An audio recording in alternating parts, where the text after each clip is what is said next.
Episode 12. Episode 12, mate. We've hit the dozen. Been doing this for like 3 months now. Yeah, there's like 3 February's worth of episodes. I feel like we're still fresh. We've still got fresh stuff to talk about. Yeah, that's it. And I will say there's a lot of pitmasters and businesses and places we haven't mentioned yet, but they're on the bucket list, right? We're going to talk about people. What do we got? We got 88 episodes after this one to go. So we got a lot to get to. And we're going to shine lots of spotlights on some very deserving characters of the barbecue scene.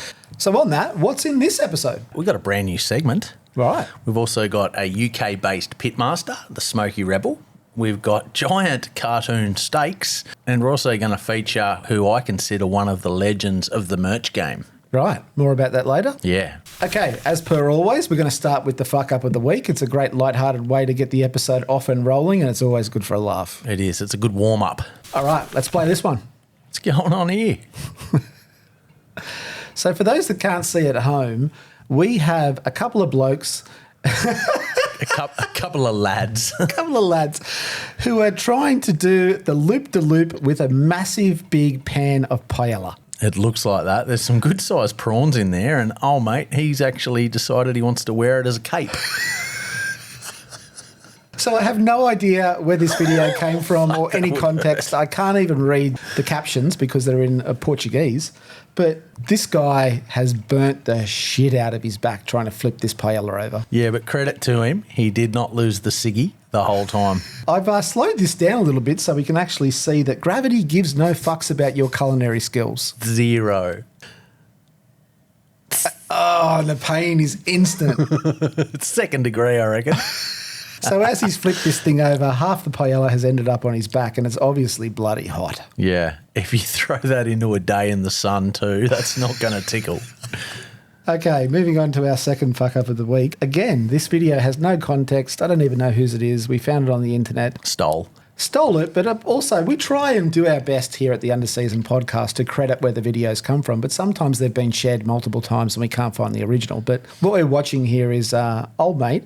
He's in a SUV, he's towing a trailer smoker, and he stopped at a red light, and his trailer smoker is going. He's obviously cooking something in there, and he's jumped out and had a bit of a quick peek. The dirty smoke is billowing out of the smoker, and he's got a nice mix of exhaust smoke and dirty smoke happening on that barbecue. Yeah, that's it. A bit of diesel-kissed ribs going on there, you reckon? So he's not letting anything get in his way, right? He's going to have that barbecue ready on time. He's timed it well, though. As soon as he gets in the car, that light goes green and goes from low and slow to hot and fast in an instant. And also, too, if it's on the internet, it's not yours anymore. No, if you put it on the internet and you click that little button that says people can share it, well, it ends up on the Underseason podcast. It does. Okay, this is a new segment here we've got. We've had a lot of new segments, but this one is called Will It Fuck Up. So we always start the episode with fuck ups of the week, but this is Will It Fuck Up. So this is something I'm going to spring on you, and you've got to tell me whether you think it's going to fuck up or not fuck up. You ready? Ready. Okay, so this was posted online by Reaction Jumpy on Reddit, and in real time, he asked on a forum, is this going to work? And what we're looking at here is cheese sitting on top of a grate that's on top of the exhaust of a smoker. I think the idea is here, he thinks that the smoke from the exhaust of the smoker, instead of it just going to waste, he's going to use it to smoke some cheese, and he's got a plastic lid on top. Yeah, so it looks like he's given himself enough clearance that it's not going to be too hot coming straight out of the chimney there. But also, too, one thing I've noticed is he's also left a bit of an overhang here so the smoke can come up and swirl around and still get out. So that's going to make sure it doesn't get too hot in there. The one thing I'm not too into is the disposable plastic cover. Yes, on that, right? So when I first saw the photo, this is a completely different photo. But what we're looking at here is someone trying to smoke cheese in a traditional smoker, and it gets too hot and the cheese just melts, right? So this photo is showing a whole heap of cheese melting through the grates. But that's what I thought was going to happen. A lot of people too were unimpressed with his plastic lid. So the advice he was given was it's probably too hot to cook over the exhaust, but he insisted it was fine. He said, I put my hand over it. It's not too hot. I don't think it's going to melt the cheese, but I get your point with the plastic lid. I'm going to take that off. So that's what he did. He took the plastic lid off and he's covered it with a bit of foil. And the impressive part is while he's doing all this experiment, he's also cooking what looks to be 3 big pork butts at the same time. Yeah, he's using the secondhand smoke, and it also explains why he hasn't got the cheese in the smoke chamber there, because that would be too hot down there to do cold smoking. So I'm 50-50. I've put my hand over exhaust on a smoker a few times and I feel like it's too hot. And even just smoking outside in Australia, it would get too hot. Well, this was the outcome. That's a win for me. Yeah, he's got some grill marks there, so it looks as if there has been a bit of heat going on in the rack there, but not enough to ruin it. But the one thing that strikes me is where's that dark orange cheese? So if we go back and have a look, what you're trying to say is he's got a very light cheese and a very dark cheese in his first photo, and then by the time he gets to his final photo, there's no more dark cheese? No, this one might have had a high melt point, but either way, it's a win. Yeah, and I think his success here has been that right over the exhaust, he hasn't put any of the cheese. He's let the steel tray kind of be open in that area and the smoke's gone through, the heat's gone through, hit the top of the foil and then come back and flavoured the cheese. So I'm calling this a win. I think this is a bit of a double whammy here. He's cooked his barbecue, smoked some cheese at the same time. I call it a win. Yeah, for sure. Okay, dishes of the week. So this is part of the show where we find some stuff on the internet and we can eat vicariously through other people. What do you rate this one? The colour of the doneness of that steak is perfect, in my opinion. So this was posted on Reddit by a guy called Steak Icon, and I think he may have even created his account just to post this photo because he was so impressed with his own cook, because I think this was his first post ever, and he wrote, "Not gonna lie, I think I nailed it." I think you're right, buddy. I think you're right too. So he also said, "I love my kettle, I love my charcoal chimney. These are 10-ounce pre-packed top sirloin steaks, $9 each. Looks like he's cooked them straight over the chimney there." That's running pretty hot, so I reckon he's gone with the keep on flipping method. Yeah, so the just keep flipping method. I doubt that Jess Pryles invented it, but she sure as hell has popularised it, and that's what I use now. There's always been that debate, right? Do you flip it once? Do you flip it multiple times? But Jess Pryles' method is every 30 seconds or so you flip it. If you've got a really high heat, I think it's essential, right? Because otherwise you're going to burn your steaks. Yeah, I remember seeing the just keep turning it method when I lived in the UK. It was a Jamie Oliver trick, so that wasn't over an open flame. That was in a pan. Yeah, it works. This is the end outcome.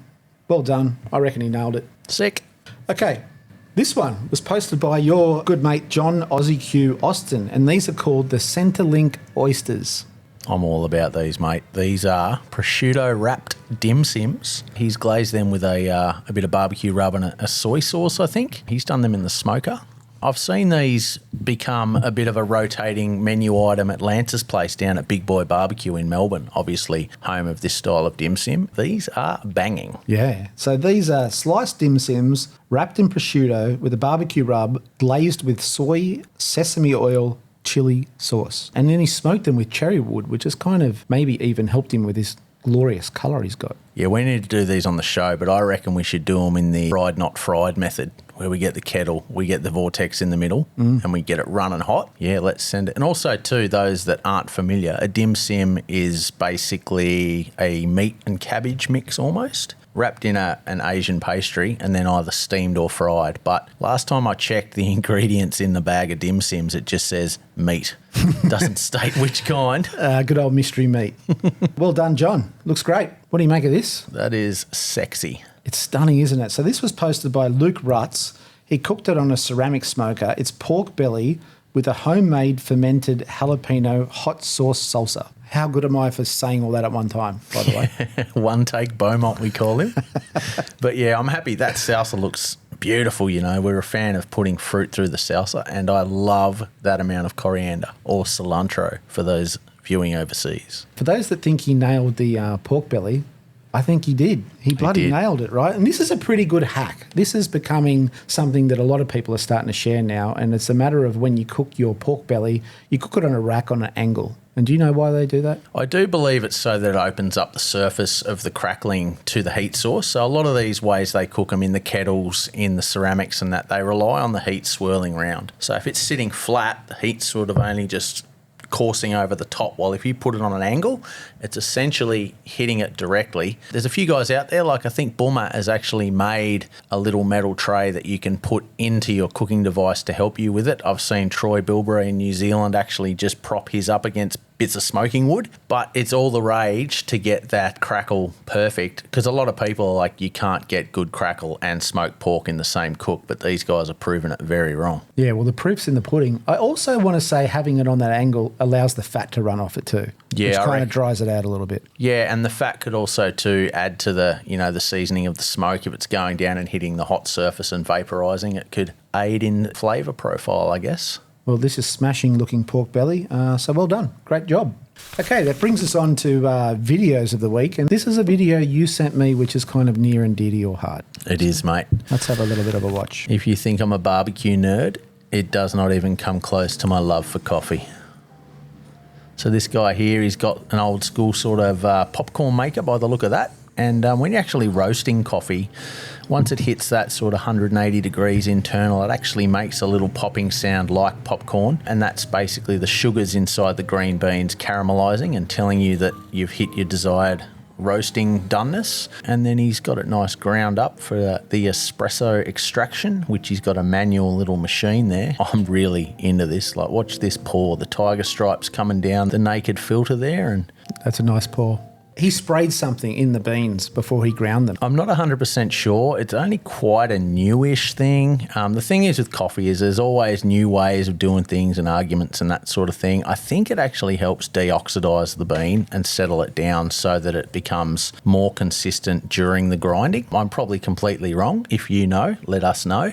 But yeah, I personally have never used that technique there, but there's a lot of guys doing it, so it's probably worthwhile. Yeah, I read somewhere that it's water spray and it reduces static and burrs. I don't even know what that means. Well, yeah, the burrs are usually the blades in the grinder that do the actual chopping up of the bean. So essentially when you're extracting coffee of any form, you're just stripping the oils off the grind, and you can either use pressure or you can use time. All different ways of extracting coffee I'm all about. Like if it's a nice quick espresso, or if it's a nice long overnight cold brew, or a French press, just give it to me. We can't underestimate what coffee has done for us as a species. Yeah, mate. If you wanted to start a war, just send all the baristas on strike one day and you'd have some cranky people. So many people rely on it just to get by every day, right? I've had periods of my life where I'm madly fanatical about it, and then other periods where I don't care, but I've always gone back to coffee. It's just a great pick me up. Yeah, that's it. A lot of it is a placebo effect because you don't actually need it. If you're tired, you need to fucking sleep.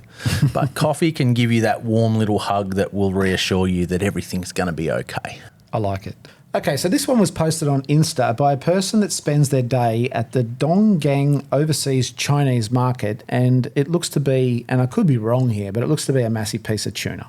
Imagine going to work every day and getting to use a sword. That's cool.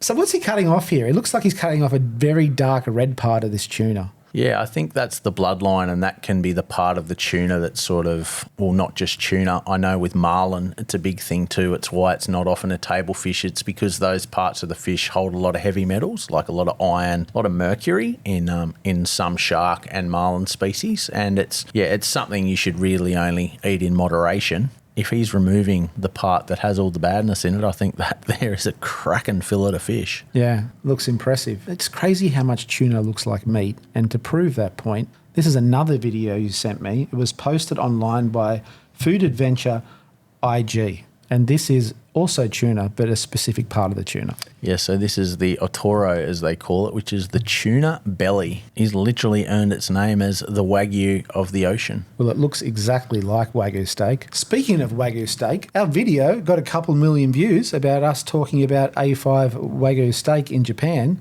We got some interesting comments. We did really well to make it sound like we knew what we were on about too.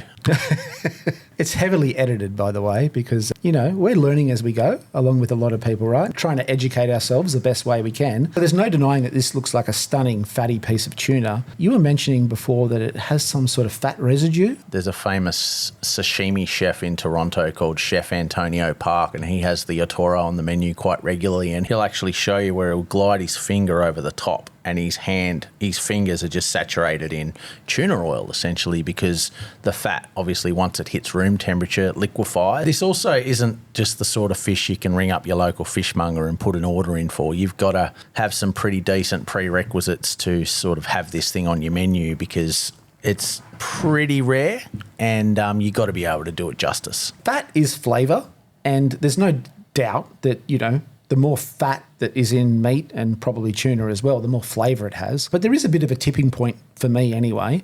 And I just feel like I still enjoy it. I still like it. I just can't eat as much of it. And I'm assuming that, and let us know in the comments otherwise, that it's very similar with tuna steaks as well that are this heavily marbled. Yeah, I reckon this is priced accordingly too, and this would be a bit of a decadent treat item. Yeah, one day I'm going to try a bit. Get to Japan? Let's do it. All right.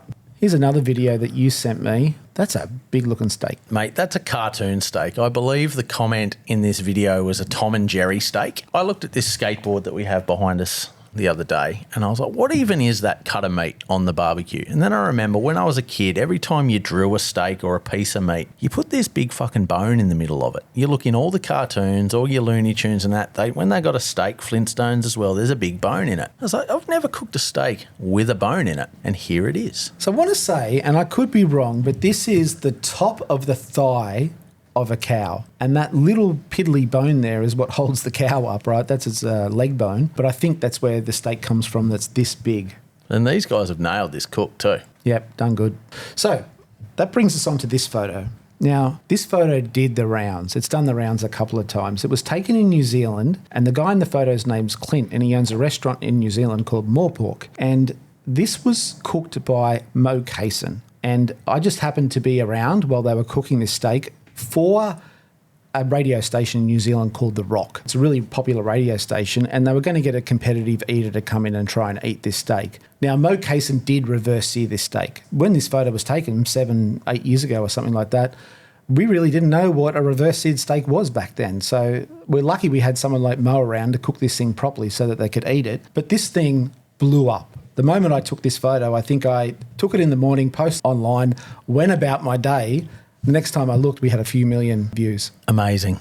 But yeah, this was my first sort of real take on the whole reverse sear revolution that has changed the way I cook and view things now. The keep on flipping method ain't going to work for that one. You might need a forklift to keep on flipping this thing. Yeah, that's it. But what blows me away is how small that bone is that holds this huge calf up. Yeah. Okay, moving on. Products. We mentioned before a UK-based pitmaster, and his name's Smokey Rebel, or the brand's called Smokey Rebel. So let's just have a bit of a look here. I'm going to turn the sound up. This is a pitmaster called Smokin' Willie T. Now, this isn't Smokey Rebel, but he's using their products, and he seems to be using a can of salt and pepper, SPG, and garlic, and he's seasoning a brisket. So let's have a look. Willie T, man, and here I got some Smokey Rebel SPG that I'm going to be putting on these Tacoma Elite Prime briskets. So a unique feature about this is a beer can shifter. You just pop the lid, pop that top. Lots of popping going on. Seasoning. So I'm going to let that video play on in the background, but it comes in a can. Have you ever seen that before in a rub? I've seen the Rum and Q guys do a version. They actually themed that particular rub, the two that they used, around beer flavours. So they do an IPA rub, which has got some nice passion fruit notes, and a chocolate porter. But also, too, when they've packed them, they've loaded them with nitrous so that when you crack it, it makes the hissing sound that would come with opening a beer.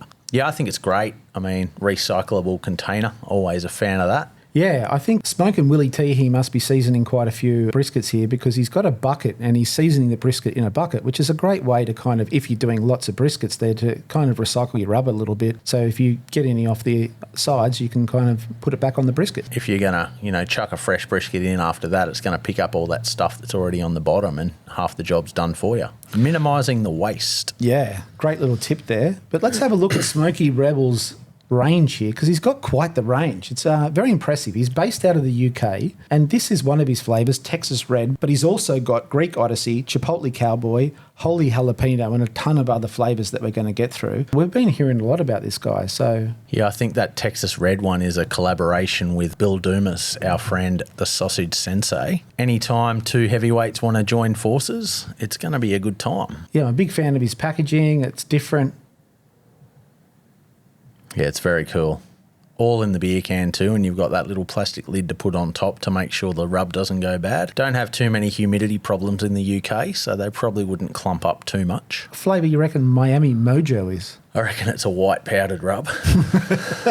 We don't know a lot about this guy. You've done a little bit of research, though. What I could find is it's a guy called Rush Jacques. I've probably butchered the fuck out of that name, but anyway, learned his trade by his dad. So yeah, back in the 90s, his old man was one of the very few people in Kent in the UK that had a offset smoker. So he's got vivid memories of helping his dad fire up the stick burner and cook low and slow for the neighbours, and that passion and nostalgia has infected him through his adult life, and it's led to him having several trips to the States, learning his craft through all the low and slow avenues he's discovered. I watched a couple of his videos and I really like the fact he's got this really thick Cockney accent. Yeah, this picture tells a few fibs here. The UK is not known for having great barbecue weather. No, look, when it comes to barbecue, America, Brazil, Australia, New Zealand, we've all kind of got weather on our side, right? We have beautiful, nice days, and they're great days to barbecue. Get out and then spend time with family and friends. But when it comes to the UK, they probably more often than not have pretty miserable weather. So the fact that they're still out there pumping barbecue and trying to enjoy themselves is pretty cool. Yeah, summer was on a Thursday there like this last year, so to get everyone in the same photo at the same time is a massive achievement.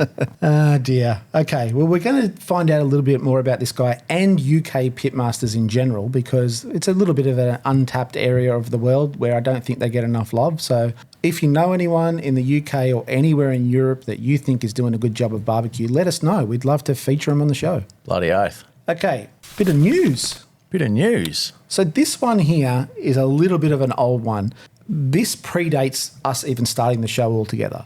But good friends of ours, Pam and Cav, two of the nicest people you'll ever meet in barbecue, have started their own, what I would call a barbecue superstore in Melbourne, Australia. And watching the video, you can tell they've got all the cool things, right? Traegers, Yetis, cookbooks, Gosneys, rubs, pizza ovens. They sell a lot of meat. You can buy briskets, Boston butts, pork ribs, you name it. It's almost like a one-stop shop. If you're into barbecue, you need any accessories, you need to buy barbecues, you need any advice, this is the place to go.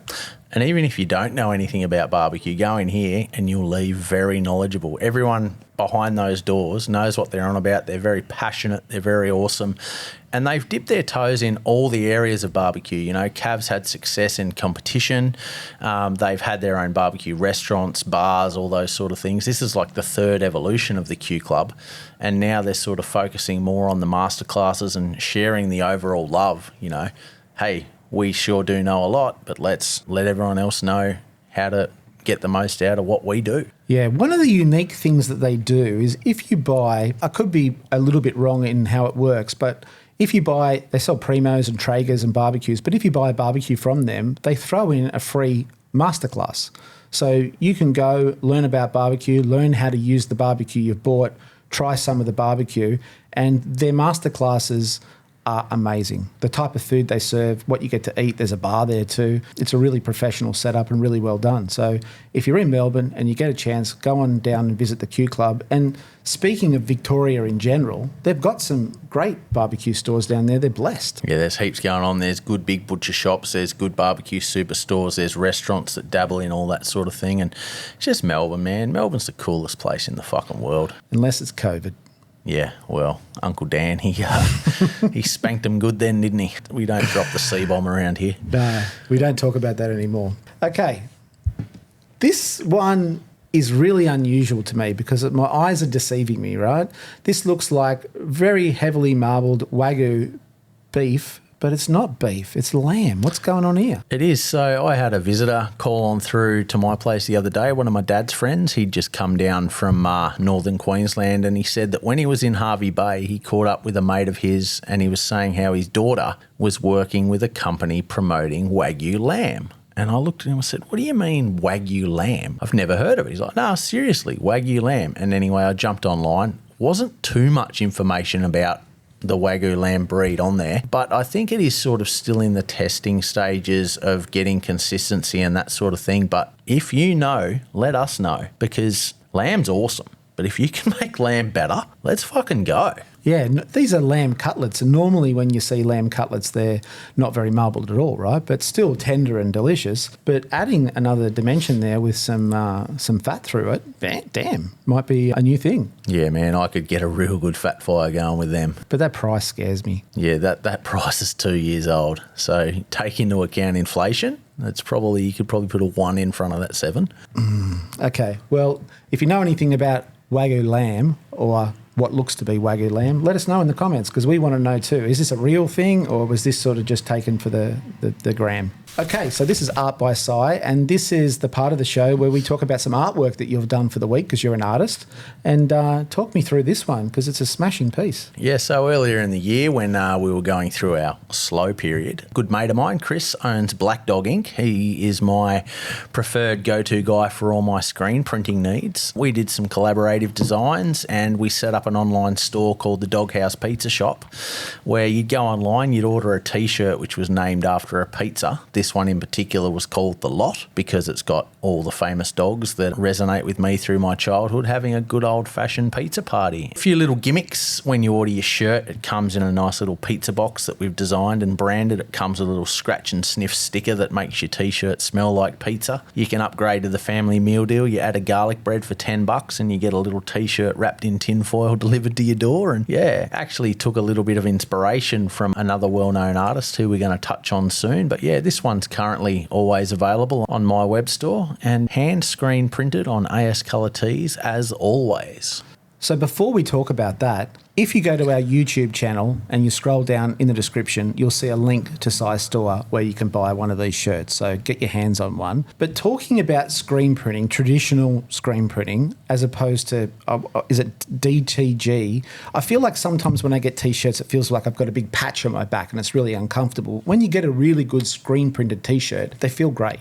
What's the difference? Well, hand screen printed for guys like Chris who still really give a shit about the craft and that behind it. So when you screen print a T-shirt, quite often you're not laying down a solid layer of ink onto the shirt. It's aerated. It's usually got holes in it so that the shirt and the wearer can still breathe. And also too, it's not a matter of just putting a white layer down and a blue layer on top of it and another blue layer on top of that. People do that, and that's how it lays up and be's really thick in the sort of the feel and the wear of the shirt. But the guys that still hand print are doing it because they want the garment to feel good and last. I've literally got shirts that Chris printed 10 years ago where the shirt itself is falling apart and it's the screen print that's actually holding it together. Now, on the topic of the DTGs and the DTFs, direct to fabric and direct to garment. So there's ones where they print everything out digitally on a piece of paper, and then when they're ready to apply it to the garment, they put it on a heat press. So you're going from doing something which is 9 colours and 9 screens, which can take up to about 20 minutes per shirt, to people pumping out shirts in,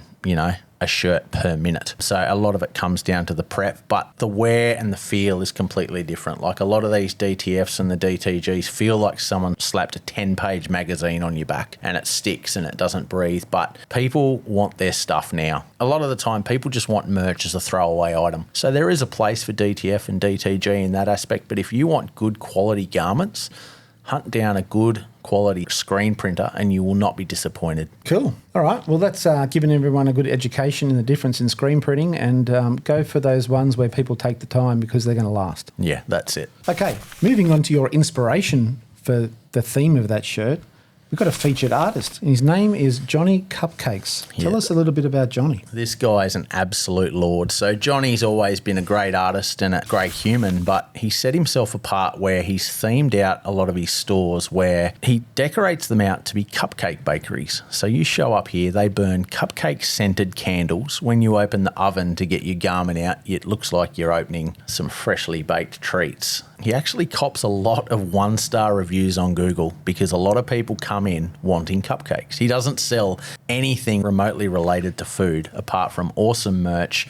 He themes a lot of his stuff around current things that are trending, and he's done some Star Wars and some Super Mario stuff lately, and everything from his packaging to his pricing, it's just all thought of. Like, he's a pure artist. He goes nuts with the way he presents things, and I just think he's an absolute fucking lord. Yeah, and you were telling me a story at some point about where he might have got into some copyright infringement. Well, he thought he did. He likes to play with the parody style of his artwork where he takes existing references and does his twist on them. For example, there's a Star Wars reference there, a Limp Bizkit, that sort of thing. And anyway, he got a call from his lawyer once saying, mate, Warner Brothers want to talk to you. So he'd just done a few designs where he'd referenced some of the Looney Tunes characters. So he thought, fuck, my gig's up. They finally got me. They asked him for all these statements. They wanted to know how much he'd made, which shirts sold, whereabouts in the country they'd all sold. So he supplied them with all this data. Basically went into the meeting with his lawyer with his hands out like, cuff me now. And they reached out, shook his hand and said, we need to work together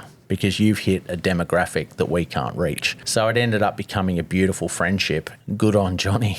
Yeah, well done to him. And I love his artworks. They're just so creative and they all play on themes, but he goes and puts his own artistic twist to those themes and makes them his own. That's exactly right. You know, everything's drawn in his own style. It's quite good that we're touching on this right now because he's recently announced that he's going to be taking a big step back to focus more on being a present father and husband and that sort of thing, which I have a lot of admiration for because I quite often do the same. But yeah, I think he's removing his brick and mortar stores and focusing more on the online stuff and t-shirt subscriptions. So good times. There is a thing with artists, right, where you become so fixated on your craft that the rest of the world kind of just melts away while you concentrate on being the best artist you can, and especially why that motivation is so high and you want to succeed and achieve. But sometimes you do have blinkers on to the rest of the world because you're trying to be the best artist you can. It's a bit of a curse in a way. You're so talented, but at the same time, it's hard to switch off that artistic side of your life, go back to normal life, and then switch that button back on. And I think writers call it writer's block, right? He's obviously creating artworks that are very unique and customized and take up a lot of time. People don't appreciate the time that goes into this stuff, right? Yeah, that's exactly right. You spend a lot of time in your own head, and by taking a step back, I think he's going to find that his creativity levels are going to go right back up to where he wants them. So this is one I really like. This is one he made here in a little aluminium container, and it's a meat themed t-shirt that he made, but yeah, it comes looking like you'd find packaged meat in a supermarket, but inside's a t-shirt. Thought it was really cool design. Yeah, it's super cool. No, he's a very, very clever man. All right, shout out to you, Johnny Cupcakes. We love your work. Keep on cupcaking. Rightio. Bucket list. This is the part of the show, doesn't happen every episode, but we add something to the bucket list. And eventually we're going to start adding these to a big list, a big Top Gear style list. And we will hopefully cross them off. And we might even rub some out every now and again. But this one here is called Casa Bonita. Have you heard of Casa Bonita before? No, I haven't heard of this restaurant before. Tell me more. So it's called the greatest restaurant in the world, self-titled, of course. It was based out of Colorado and it went bust recently. So if you were a kid and you lived in Colorado, at some point in your childhood, your parents would have taken you to Casa Bonita. And it was a Mexican-themed restaurant in the middle of Colorado. It was nostalgic for a lot of people. They remember all their good times of their childhood, birthday parties, happy times, was at Casa Bonita. So it was a bit of a cultural landmark and the place went bust. Now, insert Trey Parker and Matt Stone from South Park. They loved this place so much, I think they even featured it on South Park on an episode. They discovered that Casa Bonita had gone bust, and they tried to get together with a consortium to buy it, fix it up, and get it up and running again. But that consortium ended up dropping away to just being them. And when they had to make a decision to buy this place, they budgeted about $6.5 million to renovate it. What do you think it ended up costing them? Let's say 10. Higher. 20. Higher. 30. Higher. Jesus. $40 million. You could have built it from the ground up for that. So they probably, A, regret their purchase, but B, probably regret not building it from the bloody ground up. But they couldn't. It was this nostalgic building. They had to renovate the whole thing. They did a documentary about them buying it, the whole process, them trying to remain true to the original building and the original vibe of the place. The documentary, you can watch it right now on Paramount. And it's called Casa Bonita, Mi Amor. And I'm probably butchering that as well. But it was one of the highest grossing documentaries of 2024. Now, how much of the money that they made from this documentary do you think went towards that $40 million? Jeez, you'd hope a couple of mil. 100 grand. So this whole documentary at the box office made enough to maybe cover one of the toilets. Yeah. I'm also confused. Where does this gorilla fit amongst the Mexican theme? I don't know, but it was a quirky place. So I'm going to play a video here by Johnny Two Cellos, and he put this on YouTube because he went after it was open. You can see this is a pretty quirky place, right? There's cliff divers, there's a puppet show, there's a mariachi band. It's got its own cave. It's pretty cool and quirky, right? Imagine if it was your job, though, to just constantly dive. Well, if you watch the documentary, they actually had to go to swimming pools and audition for people to become divers at this restaurant. Wow. It gets pretty good reviews now because the reason it went broke in the first place was because the food was absolutely horrible. But they've since fixed the food up. They've since spent $40 million on it. It's cool. It's on my bucket list now. I want to go. It's pretty cool. I can see the appeal. Yeah, I'm not jumping on a plane myself in a hurry to get there. But, I mean, I like South Park, but not that much. Right. So after you've spent $40 million, you've brought this thing back from the death. They were probably going to demolish it. The staff have all now joined a union and they're all asking for more safer working conditions, equitable pay and better benefits. So poor boys can't catch a break. No, it takes a certain type of person to run a restaurant, but these guys have learnt the hard way, but good on them. I'm sure the $40 million paycheck is merely only just a dent in their fortune. Well, you'd like to think so, but I don't know. $40 million is a lot of money. Yes, it is. There's that gorilla again. There he is. What's the gorilla about? Someone needs to tell us. Why is there a gorilla in a Mexican-themed restaurant? Don't know. Moving on. Okay, so this is a new one. Not on the bucket list. No, this is one that we're going to rub right out of our bucket list. It's never going to get on the board. I can't even look at it properly. This is a wave garden in Edinburgh, United Kingdom. You know what they call that place? Nope. So a lot of people might not know this, but in our younger years, both of us did a lot of bodyboarding, right? That was the in thing to do at the time. And so I've been to wave pools and I love them. I think they're fantastic, but I don't want to go to a wave pool in the middle of snow. No, it's that thing looks like it's pushing slush puppies down the current there, but it's not appealing at all, is it? Well, you've got to be keen. These people are catching a wave and a cold at the same time. Yeah, it's that typical UK summer again.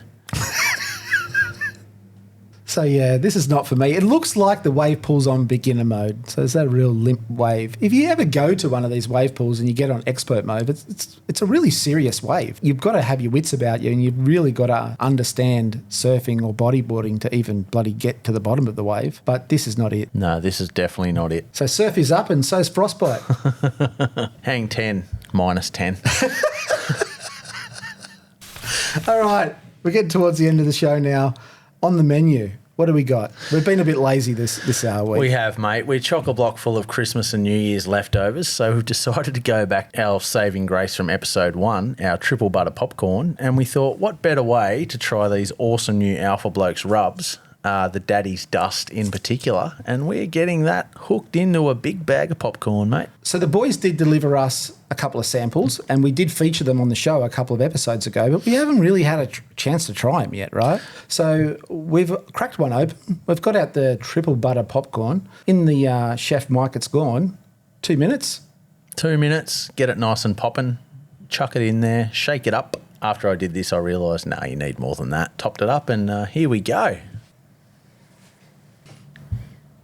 Right, so this is the popcorn hack from episode 1, was it? I do believe so, all the way back at the beginning. So the trick was you get some triple butter popcorn, the standard one that you buy in the supermarket, put it in the microwave, and then you season it with your favourite rub. Kills two birds with the one stone in the fact that you get to try a rub and what it's like, but at the same time, it flavours your popcorn, which is awesome. It's a very delicious way to get to know the flavour profiles of what you're working with. I'm picking up a nice bit of sweetness in this one. It's very earthy to me. There's a lot of herbs in there, but I don't know what it is, but it's like coffee or chocolate. There's a bit of those notes through it. Yeah, I feel that there's a bit of cocoa going on there, a bit of a reaction maybe with the brown sugar. And one thing I noticed about these Lane's rubs is they're actually one of the few companies that states exactly what's going on in there. Most guys would just put, ingredients, sugar, spices, anti-caking agents, stuff like that. But Lane's is listed here. Brown sugar, sea salt, acho chili, black pepper, granulated garlic, and so on and so on.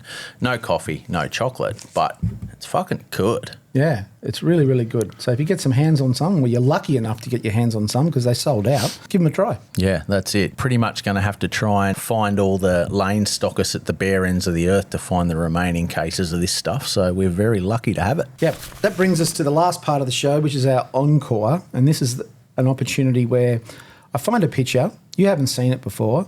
I'm not going to give you any context. And you've kind of got to make up a story. You ready? Let's go.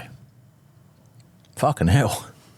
Big boy. So for those at home that can't see, there is a huge hog sitting on the back of this person's pickup truck. That would have taken some rounds to get that big boy down, and also, too, credit to whoever got him up on the back of the truck, too. Yeah, how would you get him up? You'd need a crane or a bloody forklift. You need a couple of blokes. I mean, the dogs aren't going to get him up there. Poor Pumbaa. He's met his maker there, and that's a big trophy boar. If you know what the hell's going on here, let us know. All right, I've got a bonus one for you today. Look out. Throwing you on the spot twice. Hello. This is something I'd all be about, mate. You can keep your Cryovac charcuterie boards. This is all a bit of me right here. So for those that can't see, we've got 2 hot dogs and fries sitting in some sort of tray that's covered in cling foil. Looks like it was put in the fridge in a supermarket. So this is like a takeaway, reheat at home meal. Yeah, this is a bachelor's dinner. And, mate, I'm so keen on that. They call me the veterinarian the way I'm about to put these 2 dogs down. All right. Underseasoned, episode 12. The first 3 months are in the bag. Yeah, we're into the new year now, so I reckon a few people are watching this on their Chrissy holidays and that sort of thing and playing catch-up, but we got heaps more in store and we're only just getting started, mate. Yeah, we are. We are just getting started. So if there's anything you want to see in a future episode of Underseasoned, make sure you hit us up in the comments. And about the comments, like anytime you leave a comment or a like or you share it, it goes a long way into helping us get the episode out there, right? So you need to help us with that algorithm and at least like and share what we do. Yeah, you'll find lots to pick out of our episodes too where we've said something or stated something wrong. So if you guys could argue in the comments, that'd be great. Gets the algorithm going. That's it. If we fucked anything up, let us know. All right, see you in episode 13. See you next Tuesday, mate. See you, mate.